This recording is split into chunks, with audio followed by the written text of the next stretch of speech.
ആകാശവാണി. നമസ്കാരം. പ്രാദേശിക വാർത്തകൾ വായിക്കുന്നത് നിരഞ്ജന.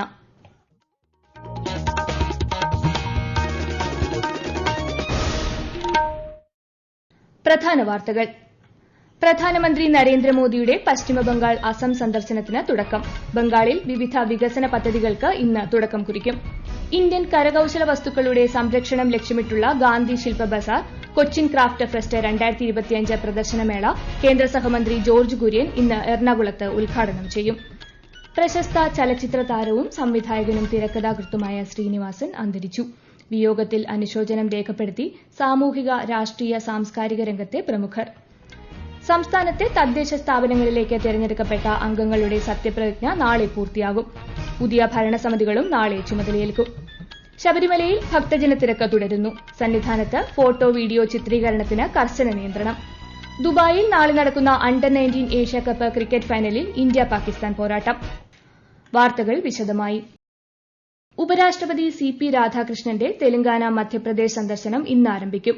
ഇന്ന് ഹൈദരാബാദിൽ നടക്കുന്ന പബ്ലിക് സർവീസ് കമ്മീഷൻ ചെയർപേഴ്സൺമാരുടെ ദേശീയ സമ്മേളനത്തിന്റെ സമാപന ചടങ്ങിൽ അദ്ദേഹം മുഖ്യാതിഥിയാകും. പ്രധാനമന്ത്രി നരേന്ദ്രമോദിയുടെ പശ്ചിമബംഗാൾ അസം സന്ദർശനത്തിന് തുടക്കം. ഇന്ന് ബംഗാളിലെത്തുന്ന പ്രധാനമന്ത്രി നാദിയ ജില്ലയിലെ റാണാഘട്ടിൽ ദേശീയപാതാ പദ്ധതികളുടെ തറക്കല്ലിടലും ഉദ്ഘാടനവും നിർവഹിക്കും. പശ്ചിമബംഗാളിൽ 3200 കോടി രൂപ ചെലവ് വരുന്ന 2 ദേശീയപാതാ പദ്ധതികളുടെ ഉദ്ഘാടനവും തറക്കല്ലിടലുമാണ് പ്രധാനമന്ത്രി നിർവഹിക്കുന്നത്. തുടർന്ന് 2 ദിവസത്തെ സന്ദർശനത്തിനായി ആസാമിലേക്ക് പോകുന്ന ശ്രീ മോദി സംസ്ഥാനത്ത് ഏകദേശം 15,600 കോടി രൂപയുടെ വികസന പദ്ധതികളുടെ ഉദ്ഘാടനവും തറക്കല്ലിടലും നിർവഹിക്കും. ഗുവാഹത്തിയിലെ ലോകപ്രിയ ഗോപിനാഥ് ബർദലോയ് അന്താരാഷ്ട്ര വിമാനത്താവളത്തിൽ 4000 കോടി രൂപ ചെലവിൽ നിർമ്മിച്ച അത്യാധുനിക ബാംബു ഓർക്കിഡ് ടെർമിനൽ കെട്ടിടം പ്രധാനമന്ത്രി രാജ്യത്തിന് സമർപ്പിക്കും. ഇന്ത്യൻ കരകൌശല വസ്തുക്കളുടെ സംരക്ഷണവും പ്രോത്സാഹനവും ലക്ഷ്യമിട്ടുള്ള ഗാന്ധി ശില്പ ബസാർ, കൊച്ചിൻ ക്രാഫ്റ്റ് ഫെസ്റ്റ് 2025 പ്രദർശനമേളയ്ക്ക് ഇന്ന് തുടക്കമാകും. എറണാകുളത്തെ മറൈൻ ഡ്രൈവിന് സമീപമുള്ള ശിവക്ഷേത്ര ഗ്രൌണ്ടിൽ നടക്കുന്ന പരിപാടി വൈകുന്നേരം കേന്ദ്ര സഹമന്ത്രി ജോർജ് കുര്യൻ ഉദ്ഘാടനം ചെയ്യും. കേന്ദ്ര ടെക്സ്റ്റൈൽസ് മന്ത്രാലയത്തിന്റെ നേതൃത്വത്തിലാണ് പരിപാടി സംഘടിപ്പിക്കുന്നത്. പ്രശസ്ത ചലച്ചിത്ര താരവും സംവിധായകനും തിരക്കഥാകൃത്തുമായ ശ്രീനിവാസൻ അന്തരിച്ചു. 69 വയസ്സായിരുന്നു. തൃപ്പൂണിത്തുറ താലൂക്ക് ആശുപത്രിയിലായിരുന്നു അന്ത്യം.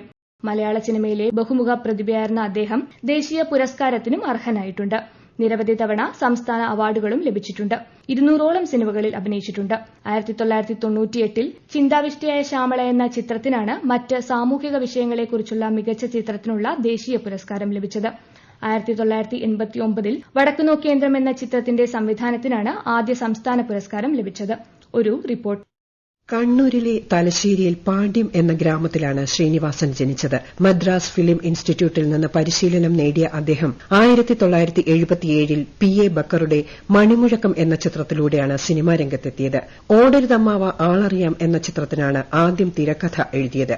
5 തവണ കേരള സംസ്ഥാന ചലച്ചിത്ര പുരസ്കാരങ്ങൾ നേടിയിട്ടുണ്ട്. 1986 TP ബാലഗോപാലൻ MA എന്ന സിനിമയിലൂടെ തുടങ്ങിയ സത്യനന്ദിക്കാട് മോഹൻലാൽ ശ്രീനിവാസൻ കൂട്ടുകെട്ട് പിന്നീട് മലയാള സിനിമയിൽ തരംഗം സൃഷ്ടിച്ചു. ഗാന്ധിനഗർ, സെക്കൻഡ് സ്ട്രീറ്റ്, നാടോടിക്കാറ്റ്, വരവേൽപ്പ്, സന്മനസ്സുള്ളവർക്ക് സമാധാനം, പട്ടണപ്രവേശം എന്നിങ്ങനെ നിരവധി ഹിറ്റ് ചിത്രങ്ങൾ ഈ കൂട്ടുകെട്ടിൽ പുറത്തിറങ്ങി. ശ്രീനിവാസൻ എഴുതി സംവിധാനം ചെയ്ത് അഭിനയിച്ച ചിന്താവിഷ്ടയായ ശ്യാമള, വടക്കുനോക്കിയന്ത്രം എന്നീ ചിത്രങ്ങൾ ദേശീയ, സംസ്ഥാന ചലച്ചിത്ര പുരസ്കാരങ്ങൾ നേടിയിട്ടുണ്ട്. 1991 പുറത്തിറങ്ങിയ സന്ദേശവും കേരളത്തിന്റെ രാഷ്ട്രീയ, സാമൂഹിക മണ്ഡലങ്ങളിൽ ഇന്നും ചർച്ച ചെയ്യപ്പെടുന്നു. സാധാരണക്കാരുടെ ജീവിതം അസാധാരണ മിഴിവോടെ അവതരിപ്പിച്ച അദ്ദേഹം ആക്ഷേപഹാസ്യത്തിന്റെ സാധ്യതകളും തന്റെ സിനിമകളിൽ പരമാവധി ഉപയോഗിച്ചു. News desk, Akashvani. സിനിമ, സാമൂഹിക, രാഷ്ട്രീയ, സാംസ്കാരിക രംഗത്തെ പ്രമുഖർ ശ്രീനിവാസന്റെ വിയോഗത്തിൽ അനുശോചനം രേഖപ്പെടുത്തി. മലയാള സിനിമയ്ക്ക് വീണ്ടെടുക്കാനാകാത്ത നഷ്ടമാണ് ശ്രീനിവാസന്റെ വേർപാടെന്ന് മുഖ്യമന്ത്രി പിണറായി വിജയൻ അനുശോചിച്ചു. ചലച്ചിത്രത്തിന്റെ സമസ്ത രംഗങ്ങളും നായകസ്ഥാനത്ത് എത്തിയ പ്രതിഭയ്ക്ക് അദ്ദേഹം ആദരാഞ്ജലികൾ അർപ്പിച്ചു. ഗവർണർ രാജേന്ദ്ര വിശ്വനാഥ് ആർലേക്കർ, പ്രതിപക്ഷ നേതാവ് VD Satheesan, speaker AN Shamseer, മന്ത്രിമാരായ B Sivankutty, KB Ganesh Kumar, MB Rajesh എന്നിവരും സിനിമാ രംഗത്ത് നിന്ന് മോഹൻലാൽ, സത്യനന്ദിക്കാട് മുകേഷ് തുടങ്ങിയവരും അദ്ദേഹത്തിന്റെ വേർപാടിൽ ദുഃഖം രേഖപ്പെടുത്തി. സഹപ്രവർത്തകൻ എന്നതിലപ്പുറം ഏറ്റവും പ്രിയപ്പെട്ട സുഹൃത്തിനെയാണ് നഷ്ടപ്പെട്ടതെന്ന് മോഹൻലാൽ പ്രതികരിച്ചു. സിനിമാ നടൻ എന്നുള്ളതിനല്ല, ഞങ്ങൾ ചേർന്ന് ചെയ്തിരിക്കുന്ന സിനിമകൾ ഒരുപക്ഷെ മലയാള സൊസൈറ്റിക്ക് ഒരുപാട് സർക്കാസ്റ്റിക് ആയിട്ടുള്ള സിനിമകൾ സൊസൈറ്റിക്ക് നേരെ നമ്മൾ ചോദ്യം ചെയ്തിട്ടുണ്ട്. അതൊരു കാണുമ്പോൾ വളരെ തമാശപ്പടങ്ങളാണേലും അതിന്റെ ഉള്ളിലൊരു ഉൾക്കാമ്പുള്ള സിനിമകളായിരുന്നു ശ്രീനി എഴുതിയിരുന്നത്. വളരെയധികം ഹ്യൂമറിലൂടെ ജീവിച്ച ഒരാളാണ്. നഷ്ടപ്പെടുക എന്ന് പറയുന്നത് വലിയ സങ്കടം തന്നെയാണ്.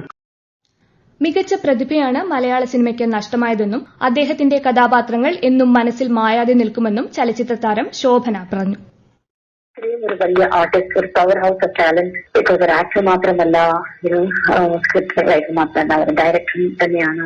പിന്നെ ഒരു ഓൾമോസ്റ്റ് ലൈക്ക് എ ഫ്രണ്ട്. ഇപ്പൊ ചേട്ടൻ ഒരു സെറ്റിൽ ഉണ്ടെങ്കിൽ എല്ലാവർക്കും ഒരു ഹോപ്പ് തന്നെയാണ് സിനിമ നന്നായിട്ട് ഓടും എന്നുള്ള ഒരു ഭയങ്കര positive vibe. So very very sad, tragic loss. Film industry ഒരു വലിയ ലോസ് തന്നെയാണ്. സംസ്ഥാനത്തെ തദ്ദേശ സ്ഥാപനങ്ങളിലെ നിലവിലെ ഭരണസമിതികളുടെ കാലാവധി ഇന്ന് അവസാനിക്കും. തിരഞ്ഞെടുക്കപ്പെട്ട അംഗങ്ങളുടെ സത്യപ്രതിജ്ഞ നാളെ പൂർത്തിയാകും. പുതിയ ഭരണസമിതികളും നാളെ ചുമതലയേൽക്കും. ജില്ലാ പഞ്ചായത്തുകളിലും കോർപ്പറേഷനുകളിലും ജില്ലാ കളക്ടർമാരുടെയും ബ്ലോക്ക് ഗ്രാമപഞ്ചായത്തുകളിലും മുനിസിപ്പാലിറ്റികളിലും വരണാധികാരികളുടെയും മുമ്പാകെ മുതിർന്ന അംഗമാണ് ആദ്യം സത്യപ്രതിജ്ഞ ചെയ്യുന്നത്. അധ്യക്ഷ ഉപാധ്യക്ഷ സ്ഥാനത്തേക്കുള്ള തെരഞ്ഞെടുപ്പ് ഈ മാസം 26, 27 തീയതികളിലാണ്. ഈ വാർത്തകൾ ആകാശവാണിയിൽ നിന്ന്.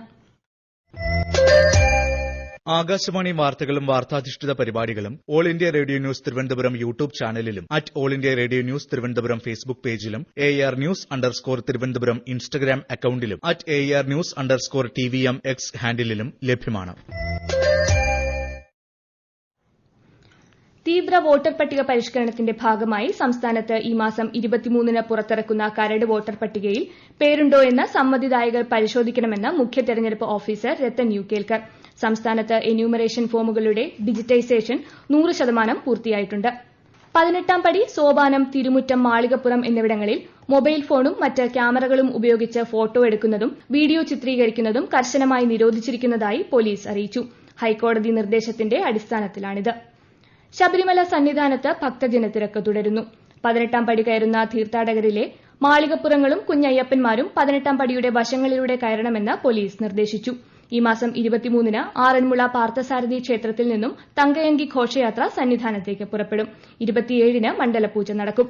കൂടുതൽ വിവരങ്ങളുമായി ആകാശവാണി പത്തനംതിട്ട ജില്ലാ പ്രതിനിധി ശ്രീജി എസ് ശ്രീധർ.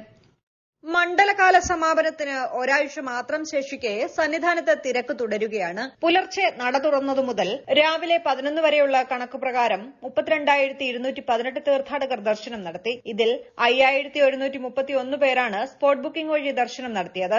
18ാം പടി കയറുന്ന തീർത്ഥാടകരിലെ മാളികപ്പുറങ്ങളും കുഞ്ഞയ്യപ്പന്മാരും 18ാം പടിയുടെ വശങ്ങളിലൂടെ വേണം കയറാനെന്ന് പോലീസ് നിർദ്ദേശം നൽകുന്നുണ്ട്. പോലീസ് ഉദ്യോഗസ്ഥർക്ക് വേഗത്തിൽ പിടിച്ചുകയറ്റി തിരക്കൊഴിവാക്കാനാണിത്. പോലീസും കേന്ദ്രസേനയും തിരക്കൊഴിവാക്കാനായി വലിയ സജ്ജീകരണങ്ങളാണ് നടത്തുന്നത്. പാർലമെന്റ് പാസാക്കിയ VBG റാംജി ബിൽ പദ്ധതിയുമായി ബന്ധപ്പെട്ട് ആകാശവാണി തിരുവനന്തപുരം പ്രാദേശിക വാർത്താ വിഭാഗം തയ്യാറാക്കിയ പ്രത്യേക പരിപാടി ഇന്ന് രാത്രി 8 മണിക്ക് പ്രക്ഷേപണം ചെയ്യും. കേന്ദ്ര സർവകലാശാല മുൻ vice chancellor doctor G Gopakumar പരിപാടിയിൽ പങ്കെടുക്കും. ശൈത്യം കഠിനമായതോടെ മൂന്നാറും പരിസര പ്രദേശങ്ങളും തണുത്തുറയുന്നു.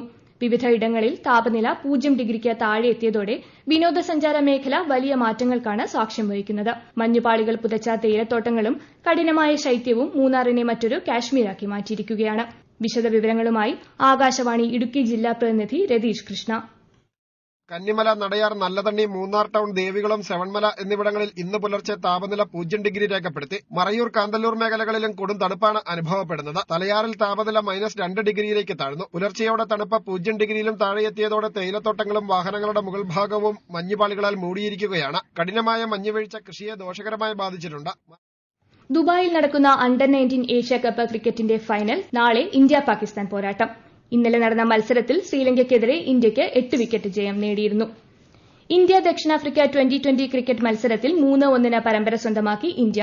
ഇന്നലെ അഹമ്മദാബാദിൽ നടന്ന 5ാമത്തെയും അവസാനത്തെയും മത്സരത്തിൽ 30 റൺസിന് ഇന്ത്യ ദക്ഷിണാഫ്രിക്കയെ പരാജയപ്പെടുത്തി. പ്രധാന വാർത്തകൾ വീണ്ടും. പ്രധാനമന്ത്രി നരേന്ദ്രമോദിയുടെ പശ്ചിമബംഗാൾ അസം സന്ദർശനത്തിന് തുടക്കം. ബംഗാളിൽ വിവിധ വികസന പദ്ധതികൾക്ക് ഇന്ന് തുടക്കം കുറിക്കും. ഇന്ത്യൻ കരകൌശല വസ്തുക്കളുടെ സംരക്ഷണം ലക്ഷ്യമിട്ടുള്ള ഗാന്ധി ശില്പ ബസാർ കൊച്ചി ക്രാഫ്റ്റ് ഫെസ്റ്റ് 2025 പ്രദർശനമേള കേന്ദ്ര സഹമന്ത്രി ജോർജ് കുര്യൻ ഇന്ന് എറണാകുളത്ത് ഉദ്ഘാടനം ചെയ്യും. പ്രശസ്ത ചലച്ചിത്ര താരവും സംവിധായകനും തിരക്കഥാകൃത്തുമായ ശ്രീനിവാസൻ അന്തരിച്ചു. വിയോഗത്തിൽ അനുശോചനം രേഖപ്പെടുത്തി സാമൂഹിക രാഷ്ട്രീയ സാംസ്കാരിക രംഗത്തെ പ്രമുഖർ. സംസ്ഥാനത്തെ തദ്ദേശ സ്ഥാപനങ്ങളിലേക്ക് തെരഞ്ഞെടുക്കപ്പെട്ട അംഗങ്ങളുടെ സത്യപ്രതിജ്ഞ നാളെ പൂർത്തിയാകും. പുതിയ ഭരണസമിതി നാളെ ചുമതലയേൽക്കും. ശബരിമലയിൽ ഭക്തജന തിരക്ക് തുടരുന്നു. സന്നിധാനത്ത് ഫോട്ടോ വീഡിയോ ചിത്രീകരണത്തിന് കർശന നിയന്ത്രണം. ദുബായിൽ നാളെ നടക്കുന്ന അണ്ടർ-19 ഏഷ്യാകപ്പ് ക്രിക്കറ്റ് ഫൈനലിൽ ഇന്ത്യ പാകിസ്ഥാൻ പോരാട്ടം. പ്രാദേശിക വാർത്തകൾ കഴിഞ്ഞു. അടുത്ത വാർത്താ പ്രക്ഷേപണം 12:50.